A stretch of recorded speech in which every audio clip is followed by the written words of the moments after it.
Salut à tous, salut à toutes. Alors voilà, je m'attelle à faire une vidéo concernant la fameuse rumeur extrêmement étendue au point de vue planétaire, oui, sur la soi-disant falsification de la Bible dans le Coran.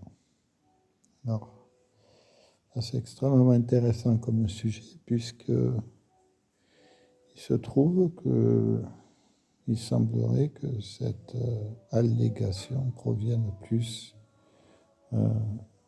d'un fait de tradition plutôt que du Coran lui-même, qui lui les valide un nombre très élevé de fois. Enfin, je dis les valide, puisqu'il y a plusieurs livres dans la Bible. Mais on va voir ça. Donc, que le Coran valide des livres antérieurs, un nombre très élevé de fois dans le Coran jusqu'à la résurrection.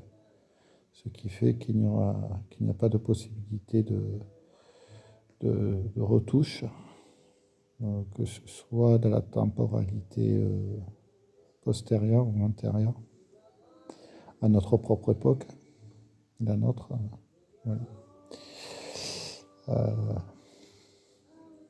De toute façon, ça n'a à peu près aucun sens, puisque la loi, déjà il faut savoir quelque chose, c'est que dans le Coran arabe, la loi, c'est Tarat, voilà, c'est de l'hébreu, ça signifie la loi.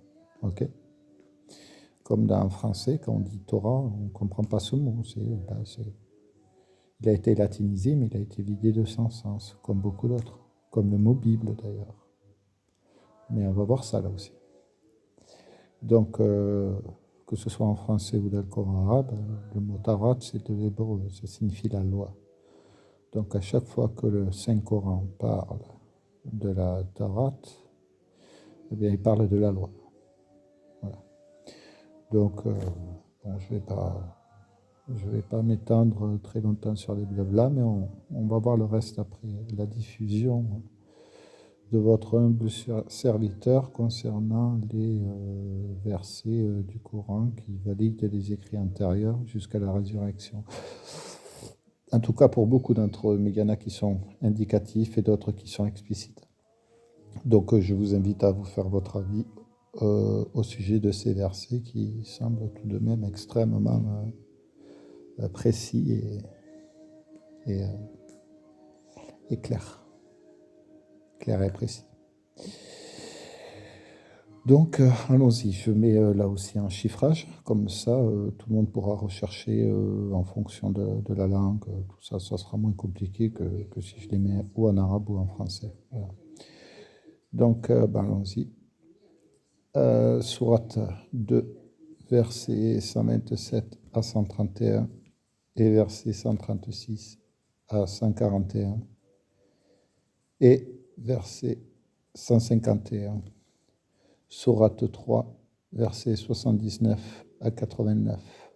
Sourate 4, versets 136 à 140 et versets 163 à 165 et versets 46 à 47. Sourate 5, versets 43 à 48 et versets 68 à 69. Sourate 6, versets 123 à 135 et versets 154 à 159. Sourate 7, versets 1 à 9 et versets 35 à 53 et versets 142 à 147 et versets 159 à 170. Sourate 11, versets 17 à 24. Sourate 16, versets 35 à 36. Sourate 17, verset 77. Sourate 28, verset 43 à 53. Sourate 33, verset 62 à 69. Sourate 37, verset 114 à 129. Et verset 1 à 37. Sourate 39, verset 67 à 75. Sourate 40, versets 69 à 78. Sourate 45, versets 26 à 37. Sourate 57, versets 14 à 19. Sourate 10, versets 93 à 97.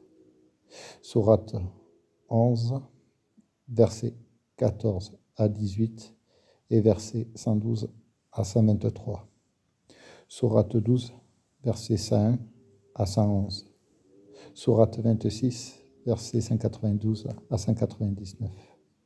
Sourate 34, versets 28 à 52. Alors, dans la tradition islamique, pour contester, en tout cas pour affirmer que les livres antérieurs au Coran ont été falsifiés, la tradition se repose sur un passage qui est, si je me souviens bien, la sourate, c'est l'Al-Baqarah, sourate 2, versets 78 à 79. Mais en réalité, il faut lire tout le passage en entier. Ok. Il faut lire donc la sourate 2, l'Al-Baqarah, au verset 71 à 83. Ok, où on s'aperçoit que la Torah, le livre de la loi, elle est validée dans ce passage et qu'elle ne souffrira pas de changement finalement. Oui. Donc, est-ce que le Coran se contredit? Ben non, il ne se contredit pas, bien évidemment. Donc, en réalité, il s'agit d'autres livres que les livres antérieurs qui sont validés jusqu'à la résurrection dans le Coran. Les livres antérieurs qu'on retrouve dans le livre de la Bible qui comporte tous les autres livres. Et comme par hasard, ce passage de la sourate 2, versets 71 à 83, on le retrouve dans la Bible. C'est tout sauf un hasard. Si les écrits antérieurs au Coran avaient été falsifiés, si la Bible a été falsifiée, jamais ce passage ne se serait trouvé dans le livre antérieur au Coran, dans les livres antérieurs du Coran.